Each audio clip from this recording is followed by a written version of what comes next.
The Midnight Visitor. It was a Tuesday, just an ordinary, quiet weeknight. My uncle had already headed upstairs. He's the kind of sleeper who's dead to the world the second his head hits the pillow. My aunt, though, she'd stayed downstairs, wrapped in a quilt on the sofa, letting the low hum of the TV lull her into a heavy, dreamless sleep. The house was locked. The porch light was on. It was safe. But around midnight, the air in the room changed. You know that feeling when you're asleep but your brain suddenly screams that you're being watched? Her eyes snapped open. The TV had timed out, leaving the living room bathed in that eerie, flickering blue glow from the standby light. And there, sitting in the armchair just 3 feet away, was a man. The guy upstairs, he wasn't moving. He was just perched there, leaning forward with his elbows on his knees, staring directly into her face. He'd been watching her breathe, watching her eyelids flicker in her sleep. My aunt froze.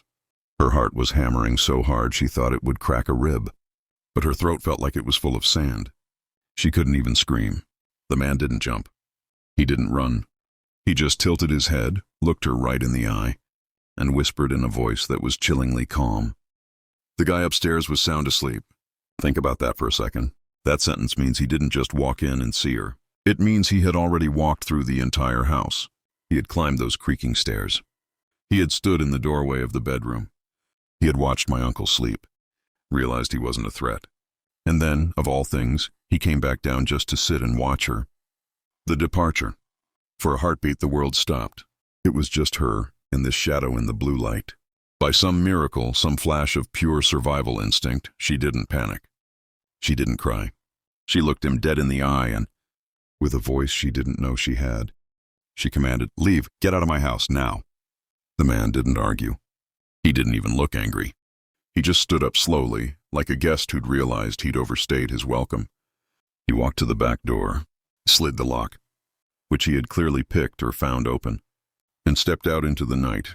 By the time she got the courage to move and lock the door behind him, the backyard was empty.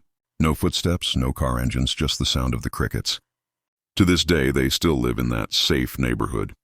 But my aunt, she doesn't sleep on the couch anymore. And every time she hears a floorboard creak upstairs, she wonders if she's really the only one who heard it.